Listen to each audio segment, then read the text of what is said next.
Hi, everyone. Welcome. Come on in if you're joining us. We've got some seats up front here. I'm Leah Hines. I'm Executive Director of the Charleston Hub, and I would like to welcome all of you to today's session, the Charleston Trendspotting Initiative, Forecasting Changes on the Horizon of Scholarly Communications. Thank you for being here. It's so great for all of us to be able to be here in person together. Just a little bit of backstory for those of you who aren't familiar with the Charleston Conference or Against the Grain, maybe it's your first time here. The conference was founded in 1980 by Katina Strauch. At the time, she was a newly hired collection development librarian at the College of Charleston and had no travel budget to attend meetings or conferences, to meet with the big names in the publishing and library information sciences world. So since she couldn't go to them, she invited them to come to Charleston to come see her. A small group of thought leaders met here. It was about 20 to 25 people the first year, and it has grown since then, from 1980 to almost 3,000 last year, and the numbers are still growing this year. We also have smaller virtual conferences throughout the year, Charleston in Between, webinars on topics in information sciences, scholarly communications. Against the Grain, or ATG as we fondly call it, grew out of the conference over the years. It's a journal that's published 6 times a year now on the same sorts of topics that bring us together here in Charleston. And the goals of both the Charleston Conference and Against the Grain are to bring together librarians, publishers, and vendors to discuss issues of importance to us all and to develop strategies and solutions to solve those issues together. The Charleston Trendspotting Initiative started from a conversation at the conference several years ago between our founder, Katina, and a handful of attendees who stressed the importance of being proactive instead of reactive about the trends and issues that are coming up in the near future that will impact the world of libraries and publishing. We met for the first time as an organized group in 2017 at the Charleston Conference for the initial Futures Lab project, and then reorganized and updated our title to the Trend Lab in 2018 for the first time. Since then, we've had several sessions at pre-conferences at SSP, hi Melanie, and here in Charleston. Reports have been published as a result of each of those with the outcomes of the meeting.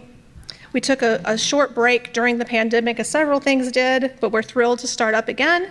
We've completed a Trendstorm polling session earlier this year. The information that came out of that we used in a meeting at the SSP meeting in Chicago, and all of that material together will be used to shape the conversation today. So I would like to turn things over at this point to Lisa Janicki Hinchliffe, who is the Coordinator for Research and Teaching Professional Development, Professor at the University of Illinois Urbana-Champaign. She's also the Project Director for the Trendspotting Initiative and Trend Lab Leader. That's a mouthful. Thank you so much, Lisa, for all of your hard work on this. Thanks. I feel like I get more and more titles every time you introduce me. So, so wonderful to have all of you here with us. We will be working in groups and discussions and dialogues. So if you're seated in the back, we welcome you to the round tables. We won't put pressure on you, but you'll want to at least grab a handout at some point. So we'll get those to you in a little bit. So I want to give a little bit of an introduction just to what we mean when we talk about futures thinking. We're not trying to predict a particular future. Instead, we're trying to think about how the future seems to be developing and then how we might want to try and shape it if we do not like the future that we see coming. And it's typical that we'll be able to envision that there's multiple trends happening at once that are going to be interacting with each other. So our goal really is to have a conversation, to have the kind of dialogue that widens our understanding, strengthens our leadership, and then informs our individual decision making. The goal of futures thinking is identifying, assessing, and then perhaps shaping the way that systems and relationships develop over time. Doing so requires careful and thoughtful analysis of current conditions, pressures on the system, risks, resources, and the potential of current trends.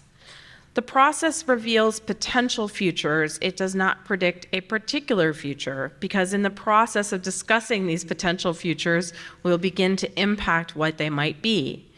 Our goal can be then to develop those strategies, policies, action plans, etc., that move us towards the futures that we believe to be desirable, while also hopefully avoiding any undesirable futures.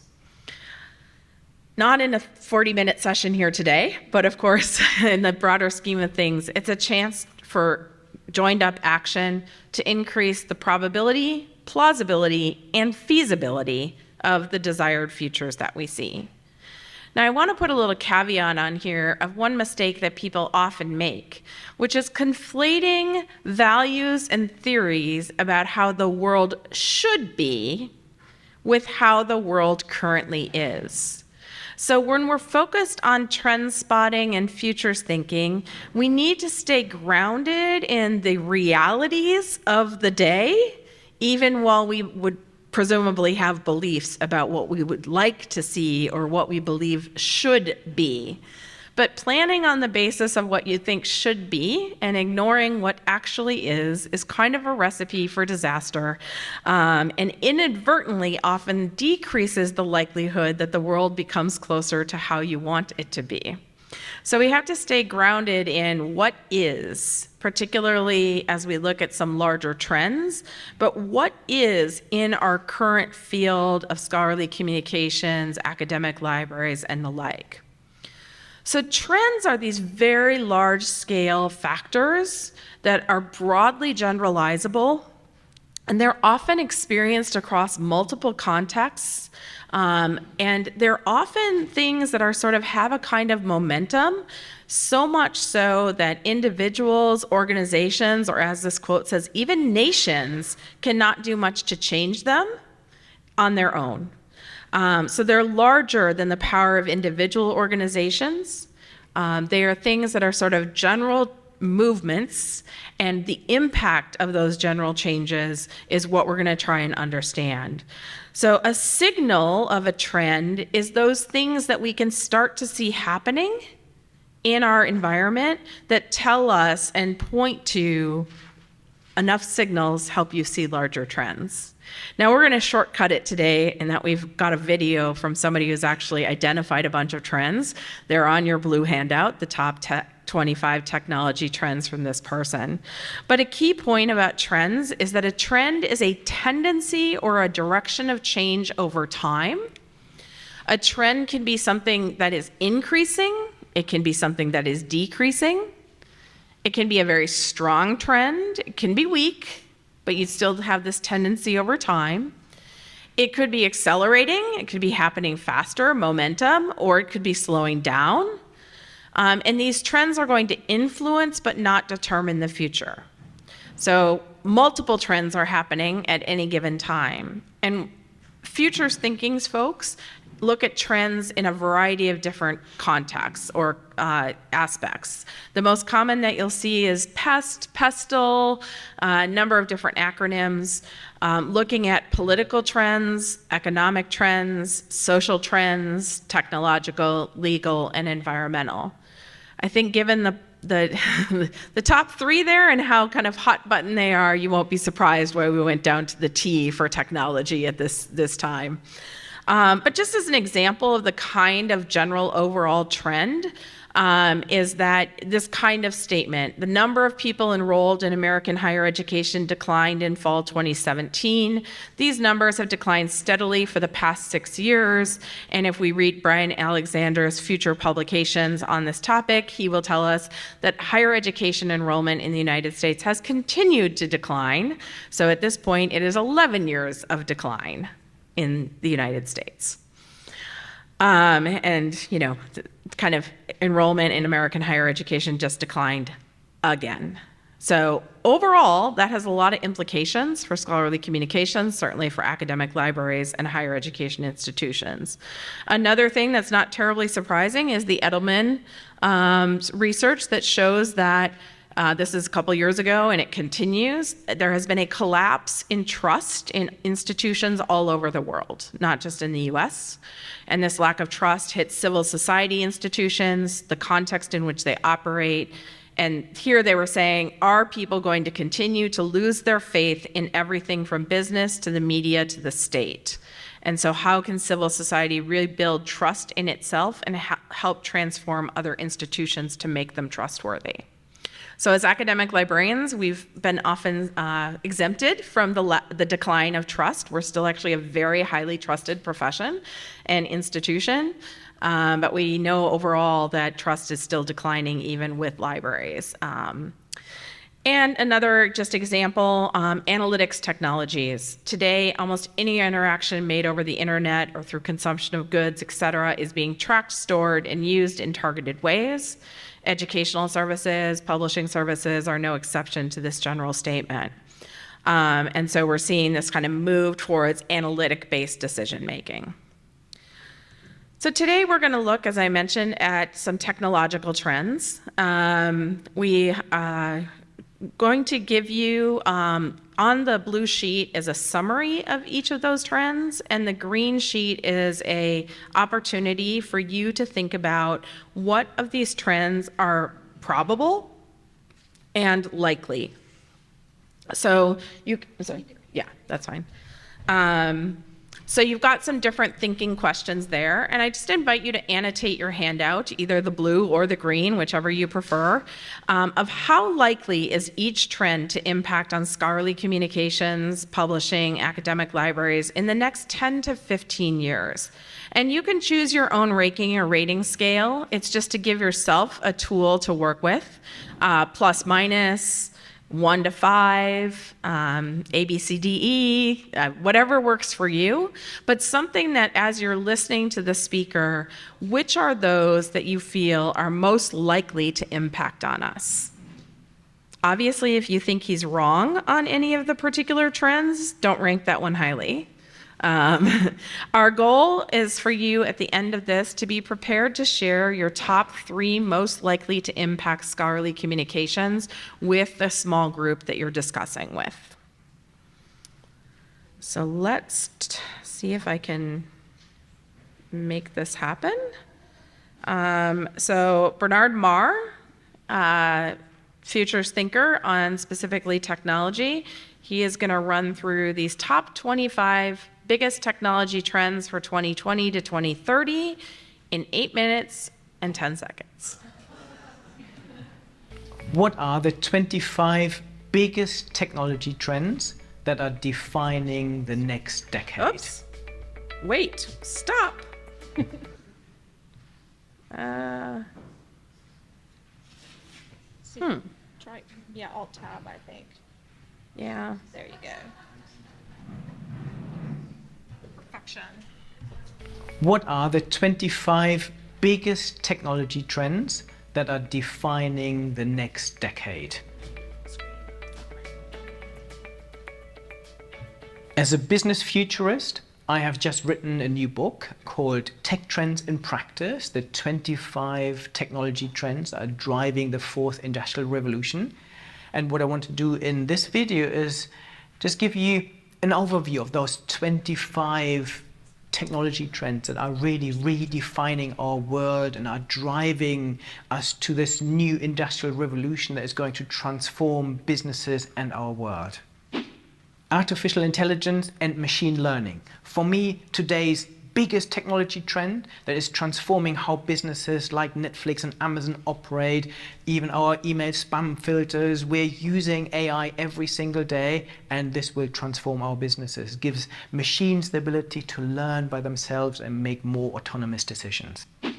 The Internet of Things, or IoT, means that we now have more interconnected and smart devices. This started with our phones, now we have smart watches, we have smart TVs, and soon smart everything. Today we have 20 billion, soon we have 200 billion interconnected devices, and they surely will transform our world. Wearable technology. It all started with fitness trackers, but soon we will have a plethora of smart devices that will make our lives as humans safer, more efficient and healthier, and potentially even augment what it means to be human. Big data. We now have a world full of data, more than ever before. What we now also have is intelligent algorithms that can extract insights automatically. So we will get augmented insights that will give companies unprecedented insights from their data. Intelligent spaces. What we're seeing is that our homes and offices and our buildings are becoming smarter and more intelligent, and this will transform the way we live and the way we work.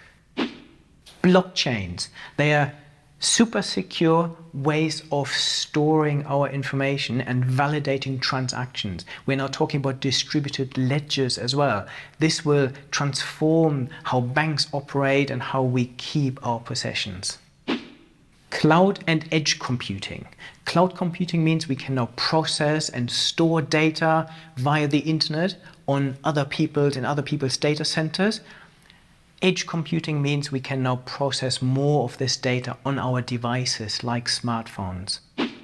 Extended reality. What we are now seeing is that our real world is being extended into the digital world with augmented reality, where we place objects onto the real world, or even virtual reality, where we are completely immersing ourselves in the digital world. The future will mix those realities much more intensely. Digital twins, they are basically virtual copies of products or even entire processes and ecosystems that allow us to tweak them and experiment with them without actually having to do this to the real object. Natural language processing. This is the ability of machines to understand our language. It gives machines the ability to read text, to summarize text for us, and even write entire books. Voice interfaces and chatbots. We are all used to the Alexas and Siris in our lives. This will only increase. Chatbots will become more intelligent. They will understand our emotions, and we will be able to communicate with them much better than we can do today. Computer vision and facial recognition. Basically, this is the ability of machines to be able to understand who is on a photograph and what is on a photograph. And machines are getting extremely good at this, sometimes better than humans. Robots and cobots. What we are now seeing is increasingly autonomous robots that are aware of their surroundings, so they become intelligent co-workers of us. They are aware of us, we are aware of them, and we can work together with them. Autonomous vehicles. We are now seeing self-driving cars, self-driving delivery robots, and we will see a lot more of those in the future. 5G is basically the 5th generation of mobile communication that will give us speeds and latencies of internet communications on our phones that is as good as our fiber optic lines in our offices.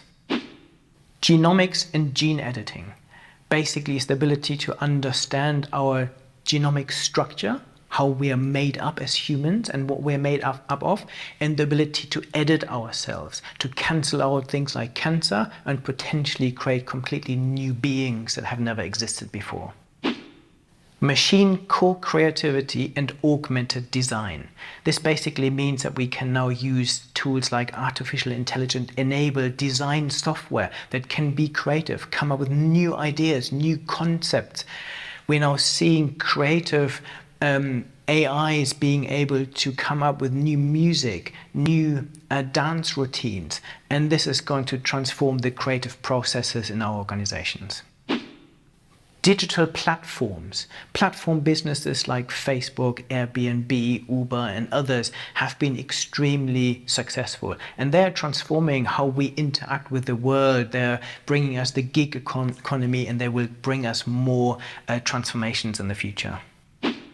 Drones, these autonomous flying objects will not only transport our parcels to us and will be part of the logistics supply chain, but they will also transport passengers. The future will be to replace autonomous cars with self-flying drones. Cybersecurity. We are now facing digital threats, not just by people, but using the latest technology like AI to automate attacks, and companies need to use the latest technology to ward those attacks off. Quantum computing. This is completely redefining what a computer is and could give us computing power that is millions, if not trillion times more powerful than even supercomputers we have today.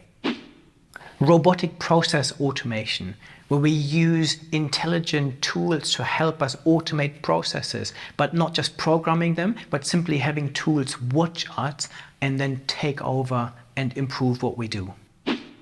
Mass personalization. What we're now seeing is that companies are becoming more intelligent, understanding more about us, and are able to serve us products and services in the exact moment when we need them. 3D printing is transforming the way we manufacture. In the past, we had to take things off. Now we're adding things. We're using innovative materials to build new things, layer by layer, from trainers to entire houses. Nanotechnology and material science. This is transforming our understanding of materials on a micro level and will give us completely new products, things like bendable screens and extended battery lives. So this was just a quick overview of the 25 biggest technology trends that are going to transform the next 10 years.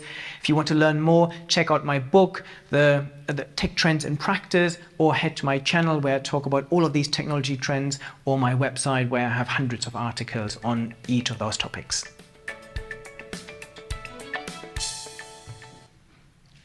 So that's a romp. So I want to be clear that it's interesting, right? Because this video is already a couple years old and we start to see even some of those things already, right? Impacting in ways that, say, in 2019, we may not have thought, right? Some of the drones or the unmanned deliveries or the like. So give you just a minute to sort of reflect on this yourself and, pull your thoughts together around which of these trends that he discussed do you think are most likely to impact on the work we're doing in scholarly communications, scholarly publishing? There's no right or wrong answers, right? It's a framing here of what you think you see as the greatest likelihood of impact. So at the tables then, or in the back if you want to huddle together, huddle together,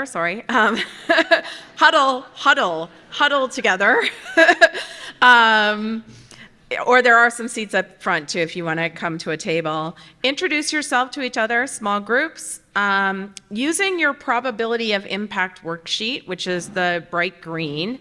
Capture each person's 3 trends most likely to impact scholarly communications, and see if you have any particular consensus or do you have a lot of divergences. And then, talk about 2 or 3 of these in detail from the perspective of not only most likely to impact, but then how desirable is the impact that you're seeing, okay? So likely to impact doesn't necessarily mean we'll be happy with the impact. So likely to impact, and then how desirable is the impact that you see. So we're going to go ahead and take about 12 minutes to have this discussion. So it's currently 1:38. So we'll, at 1:50, get a few of the ideas coming out of the groups.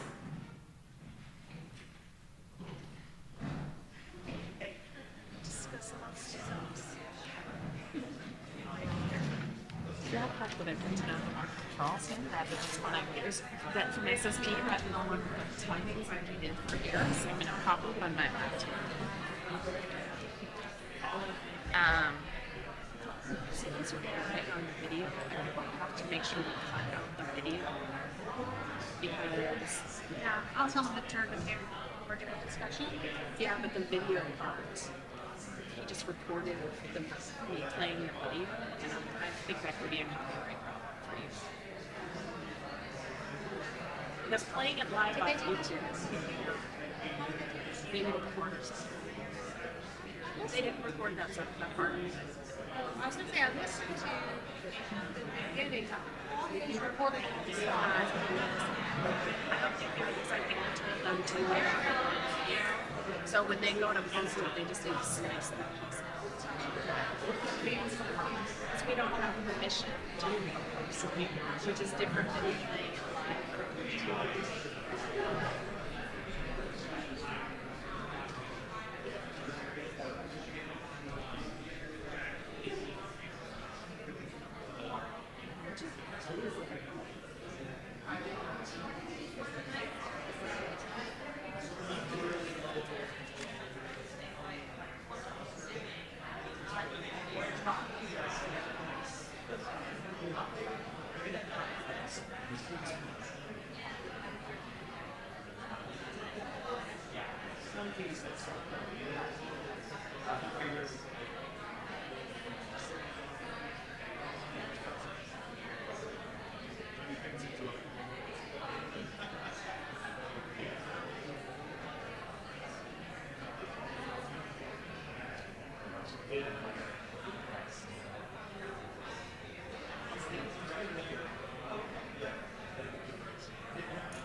I'm glad I managed to edit that.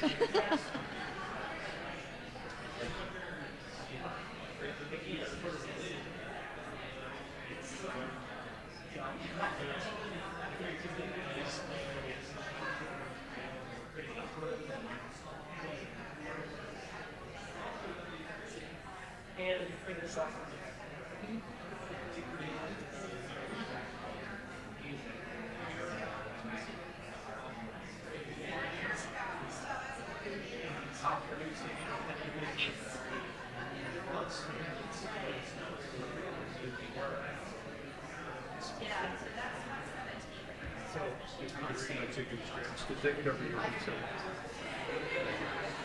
Oh, yeah, yeah.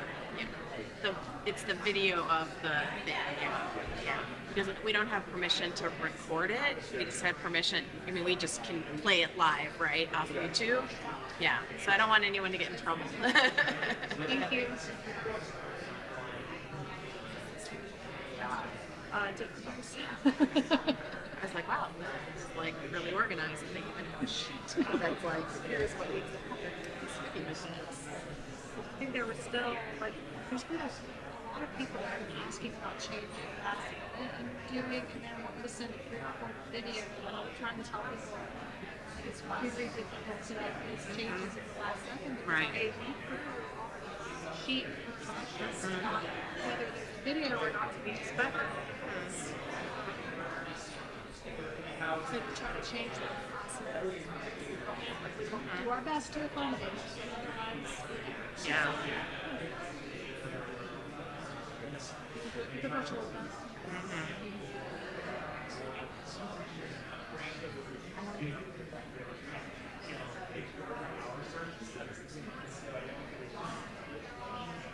The email is just like totally running over.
Yeah, we have a couple of volunteers though.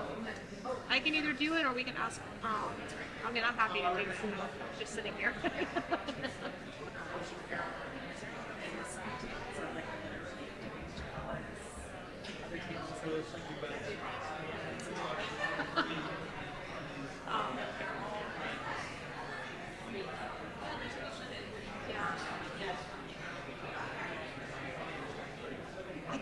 Did we ask for? We just asked for volunteers, so then she picked the microphone around, and then we do a table by table. Yes.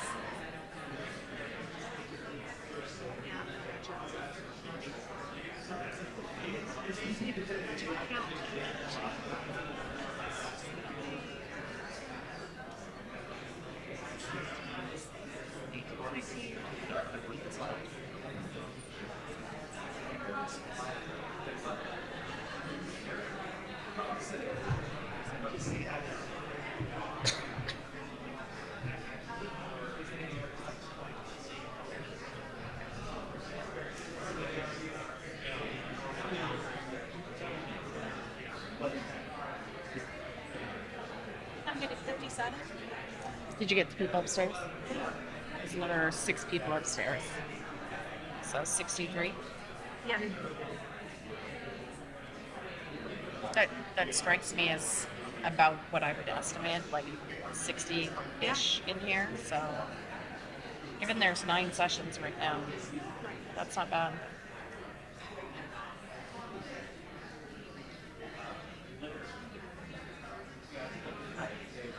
There's no reason you would remember this, so I'm just going to tell you I have another session in the next slot. And it's, of course, over at PR because it's Neapolitan. Yeah. So just so you know, like, I'm going to efficiently leave the room.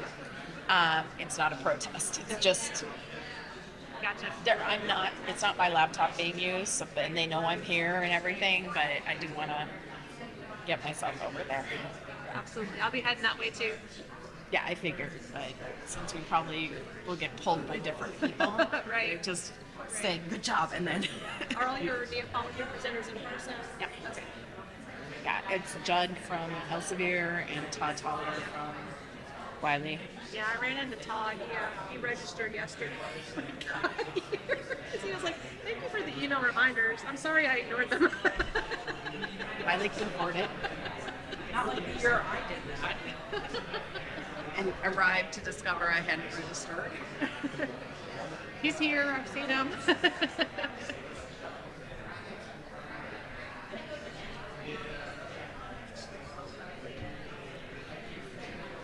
Okay. 12, actually, I gave you 13 minutes in the end. It sounds like there have been some really great conversations happening.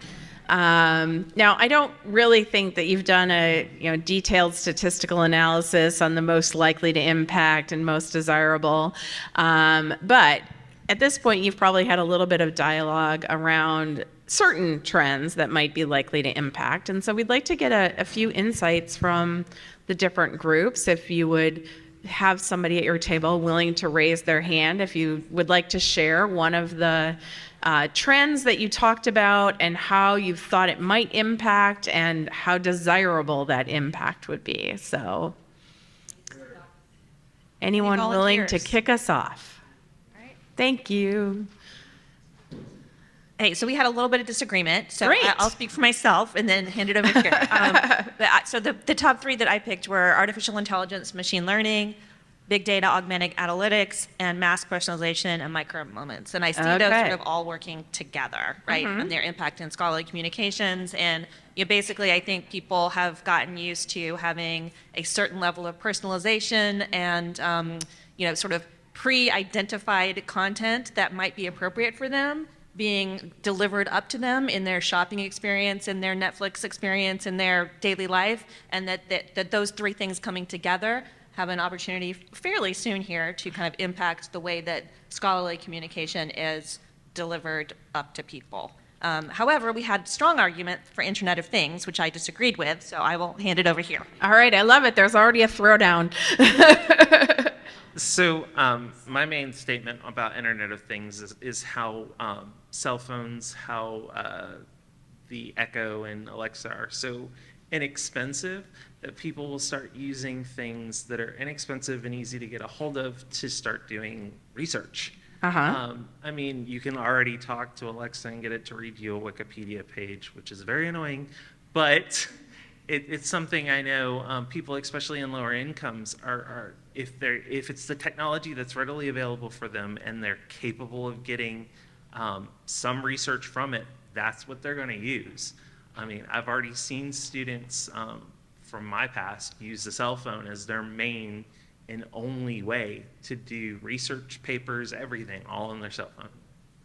Okay, so actually this is a great example, if you don't mind, I'm going to take here too, of like using one signal, which is this past experience of seeing students use the cell phone and say, okay, what is it about using that cell phone? It's the device they have and it works.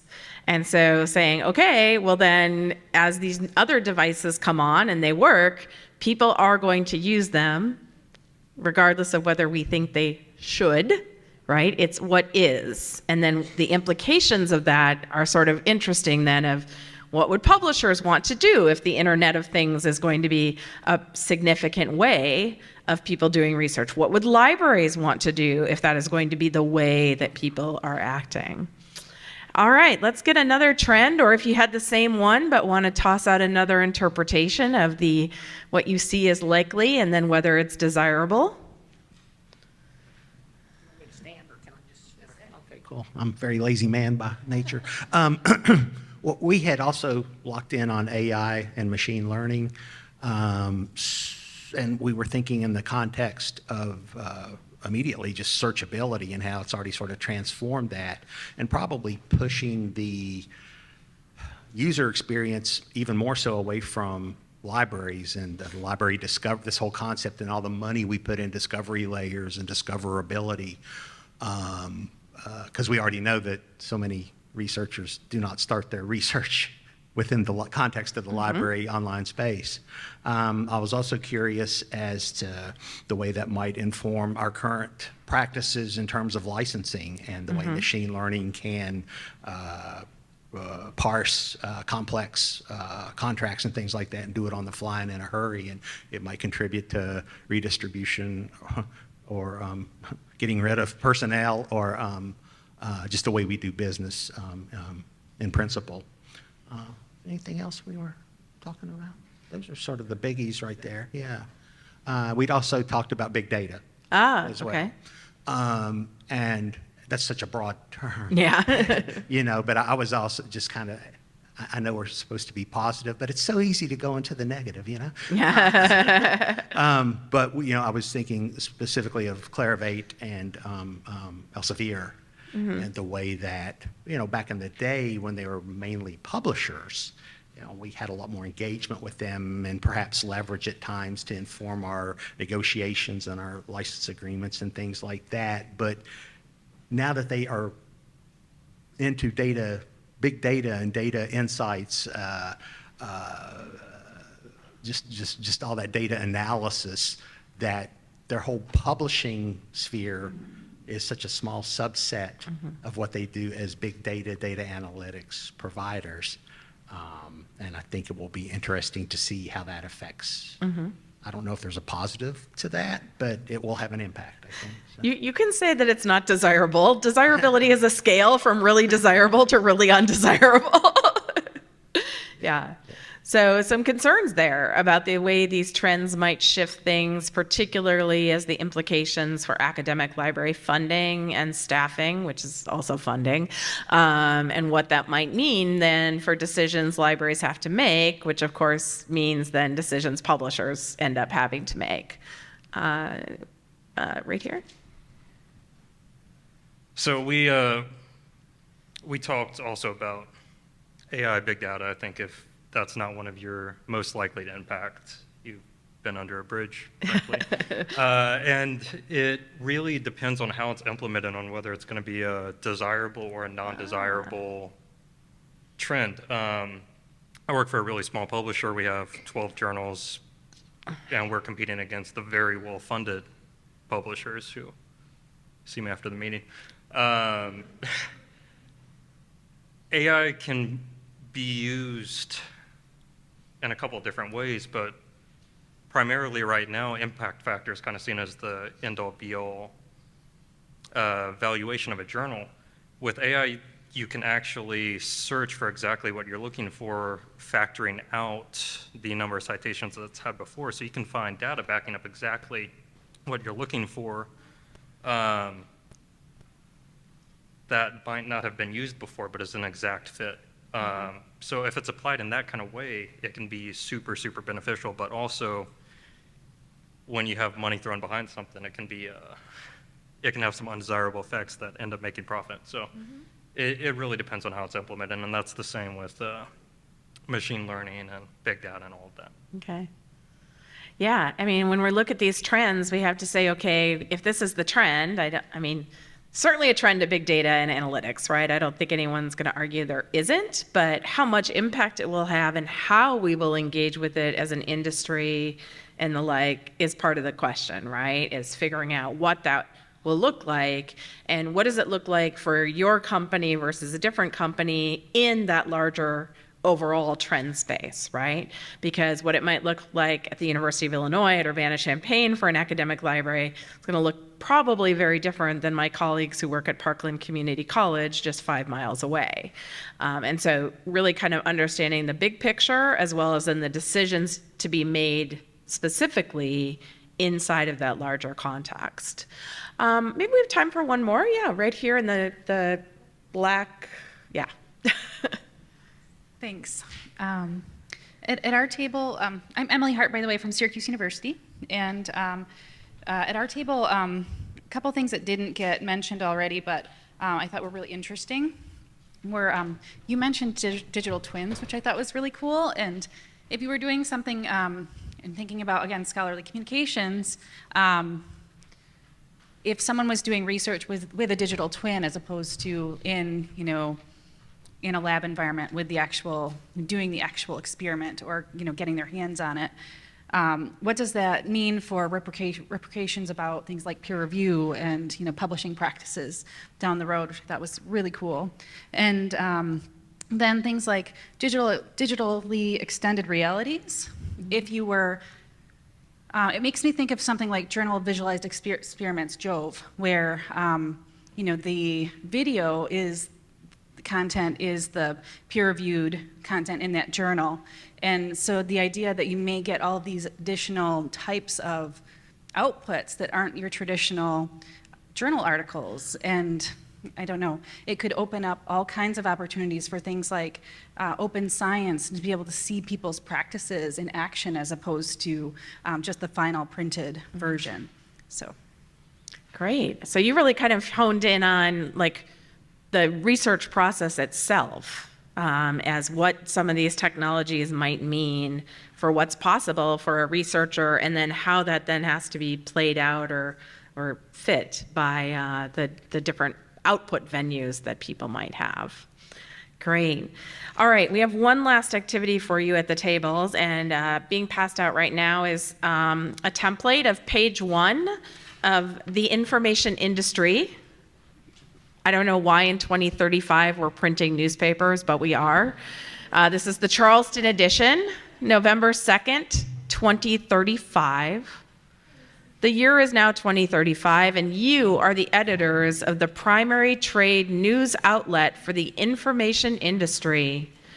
What are the stories you will publish this week? Try to create at least one article with a headline, a tagline, and an image. Try for more. You have a chance to mock up your front page.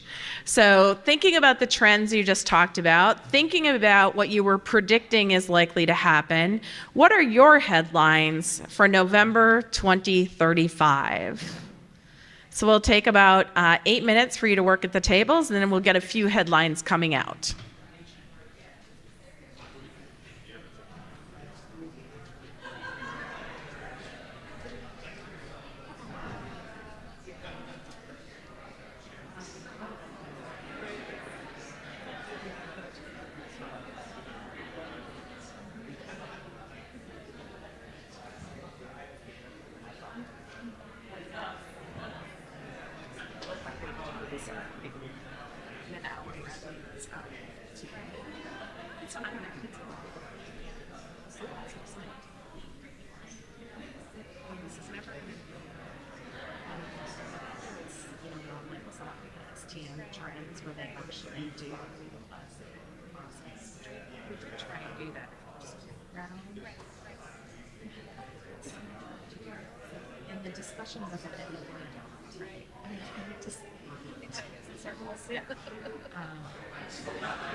And I did it one time. California, I just wanted to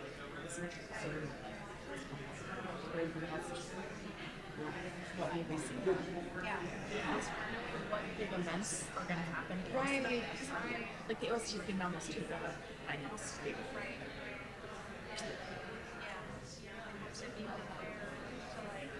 Jump into action when something happens.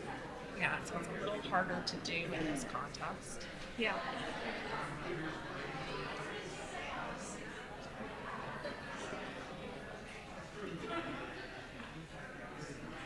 I knew I had some.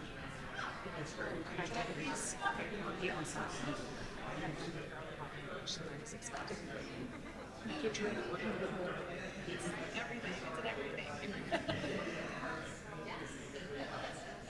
Well, they are.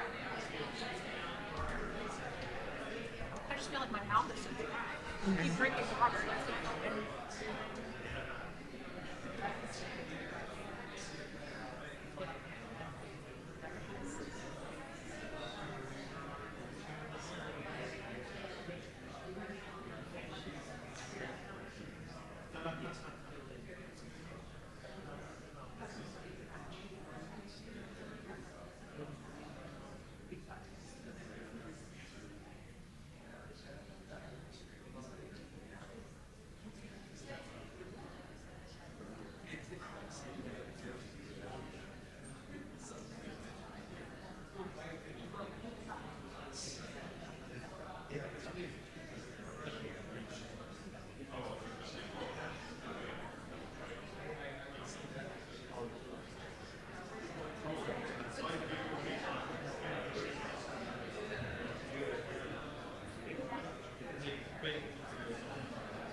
The library assessment conference is also happening this week. So yesterday I gave that same workshop in the afternoon online. By the time I got done, I was like, wow. Did it work well online? Did it translate to? I mean, it was more, it was only 75 minutes. So, I mean, yesterday's 3-hour conference was a 3-hour class condensed to 3 hours. I mean, for kids, so good. And then the 75 minutes was like mostly a workshop. Gotcha. It's just not possible to do it.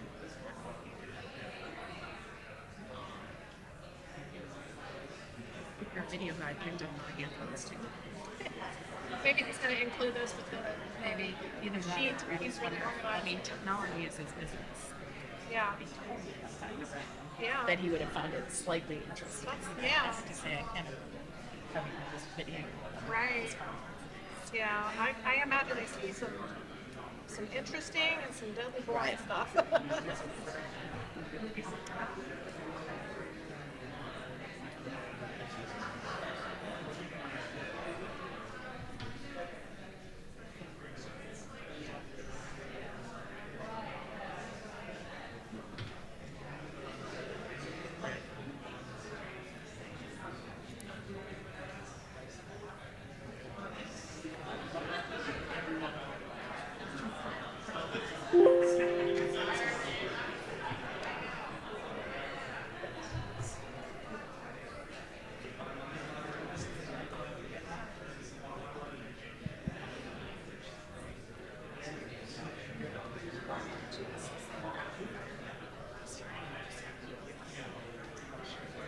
Yeah.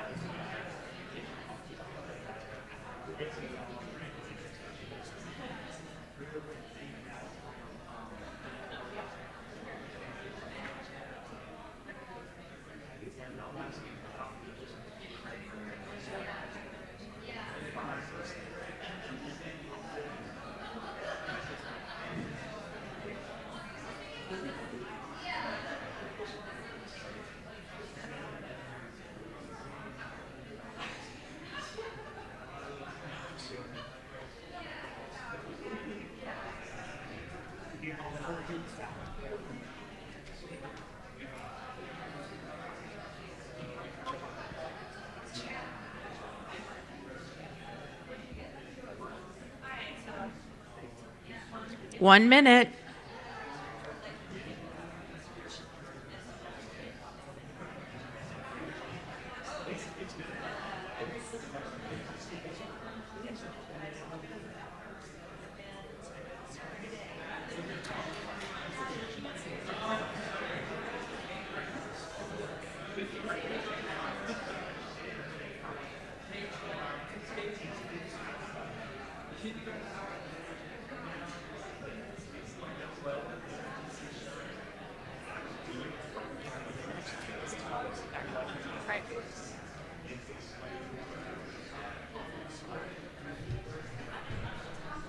Okay, we're going to do this rapid fire in the sense that if you are willing to share your headline, please come up to the front and we'll hear a whole set of headlines in a row. Anyone willing? Come on up. Yay. Yay! All right, come on up. Come on up. Come on out. Come on down. I feel like I should be like real. The Price is Right. Price is Right. Come on. Come on Our down. table's headline from 2035 is that recent advances in cybersecurity have revealed that we have gone down a false path. In the last 20 years, we've spent billions of government dollars working on finding a cure for a disease that all of the data was fraudulent. Oh. But now we found it, so I guess there's that. Yay. All right, who's next? Okay, this is in the quantum news, all the news that qubits can flip. Toaster oven wins Nobel Prize in Physics. Last week, the Nobel Prize was awarded to Phyllis Wilson's toaster, home-based music influencer in Jacksonville, Florida. Phyllis assigned her toaster the task of investigating the Large Hadron Collider dataset, and after 2 months, discovered a new subatomic particle. Whoa. All right, do you have one? Very good. But my headline is, "No quarter given. All three candidates insist on victory. Crisis deepens as armed forces face off." Ooh. Big data. Who wants to follow that? Oh, here we go. I've got two small stories, one positive and one negative. The negative one is scoop of the day. Publisher accused of drone attack on rival company HQ. And the positive one is Leah Hines welcomes delegates to the Charleston Trend Lab 2035. Thank you. Got time for one or two more? More headlines? No more headlines. Any questions, comments, reflections on the experience in our last 3 minutes here?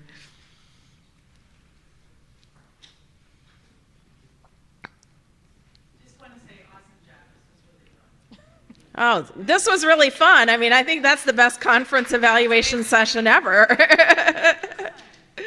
Great. I got one over here. Yes, great job. But also, we noticed that several of these are kind of parasitic on each other, right? Like AI, machine learning, kind of is only valuable if you have big data, right? And then the Internet of Things is going to help to create that big data through collecting information. Same with some of the other stuff. Right. So there's a certain kind of the way the trends come together start to create momentum in these directions. Okay. Yeah. Great observation.